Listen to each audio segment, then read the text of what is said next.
একদিকে চুক্তির আশার আলো, অন্যদিকে চলছে হামলার পর হামলা। হরমুজ প্রণালী নিয়ে ওমান ইরানের মধ্যে সমঝোতা প্রায় চূড়ান্তের পথে। ঠিক তখনই আরেকটি বাণিজ্যিক জাহাজে আঘাত হানল ইরান।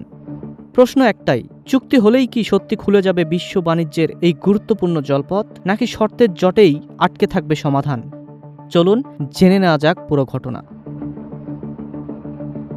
হরমুজ প্রণালীর নিয়ন্ত্রণ নিয়ে ওমানের সঙ্গে চুক্তির কাছাকাছি পৌঁছালেও শুধু এই চুক্তির মাধ্যমেই নৌপথটি খুলে দেওয়া হচ্ছে না বলে স্পষ্ট করেছে ইরান। যুক্তরাষ্ট্রের এক কর্মকর্তা জানিয়েছে, ওয়াশিংটন আশা করেছে ইরান ওমান শীঘ্রই একটি চুক্তিতে পৌঁছাবে, যার ফলে তেলের স্বাভাবিক পরিবহন আবার শুরু হতে পারে। ইরানের পররাষ্ট্রমন্ত্রী আব্বাস আরাকচি জানিয়েছেন, নতুন জাহাজ চলাচলের রুট নিয়ে দুই দেশ চুক্তির খুব কাছাকাছি রয়েছে, তবে প্রণালী পুরোপুরি খুলে দেওয়া নির্ভর করছে যুক্তরাষ্ট্রের কাছ থেকে ক্ষতিপূরণ সহ অন্যান্য শর্তের উপর।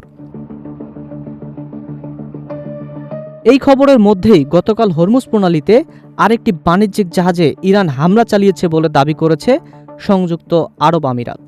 প্রসঙ্গত, গত ২৮ ফেব্রুয়ারি যুক্তরাষ্ট্র ও ইসরায়েলের হামলার মধ্য দিয়ে শুরু হওয়া যুদ্ধের অবসানে একটি বৃহত্তর চুক্তি জরুরি বলে মনে করা হচ্ছে, আর সেই চুক্তির গুরুত্বপূর্ণ অংশ হচ্ছে এই হরমুজ সমঝোতা।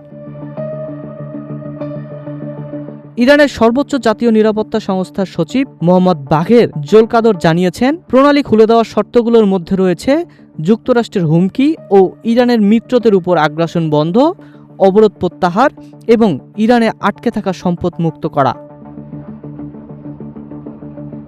ওমান জানিয়েছে, প্রণালী নিয়ে ইরানের সঙ্গে তাদের আলোচনা ইতিবাচক ও গঠনমূলক হয়েছে, যদিও জাহাজে বারবার হামলার নিন্দাও জানিয়েছে দেশটি। ইরানের প্রেসিডেন্ট মাসুদ পেজেশকিয়ান জানিয়েছেন, চুক্তি করার জন্য এখনই সবচেয়ে উপযুক্ত সময়, কারণ দেশে এখন সংহতি ও শক্তি বিরাজ করছে এবং এই যুদ্ধে ইরানকে বিজয়ী হিসাবেই দেখা হচ্ছে।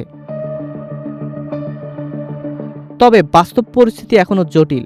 ইউএই জানিয়েছে, তাদের রাষ্ট্রায়ত্ত তেল কোম্পানির একটি জাহাজে ক্ষেপণাস্ত্র হামলা হয়েছে, যদিও হতাহতের ঘটনা ঘটেনি।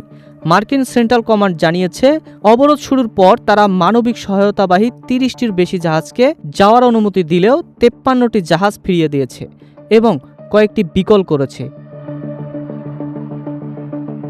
ইরানের বিপ্লবী গার্ড বাহিনী স্পষ্টভাবে জানিয়েছে, প্রণালী খোলা নির্ভর করছে যুক্তরাষ্ট্রের শর্ত মানার উপর। ওমান আলোচনার সঙ্গে এর কোনো সম্পর্ক নেই। উল্লেখযোগ্য বিষয় হল, প্রস্তাবিত চুক্তিতে প্রণালী দিয়ে যাওয়া জাহাজের উপর ইরান কিছুটা নিয়ন্ত্রণ পাবে বলে জানা গেছে, যা ইরানের জন্য বিশাল এক ছাড়। তবে মার্কিন কর্মকর্তারা বরাবরই বলেছেন, এই গুরুত্বপূর্ণ জ্বালানি রুটের নিয়ন্ত্রণ ইরানের হাতে ছেড়ে দেওয়া তাদের পক্ষে কখনোই সম্ভব নয়। চুক্তির খসড়া প্রায় প্রস্তুত, তবু সমুদ্রে থামছে না উত্তেজনার আঘাত। কূটনীতি আর সংঘাত, এই দুই স্রোতের মাঝখানে দাঁড়িয়ে আছে হরমুজ প্রণালীর ভবিষ্যৎ, যা এখনও ঝুলে আছে অনিশ্চয়তায়।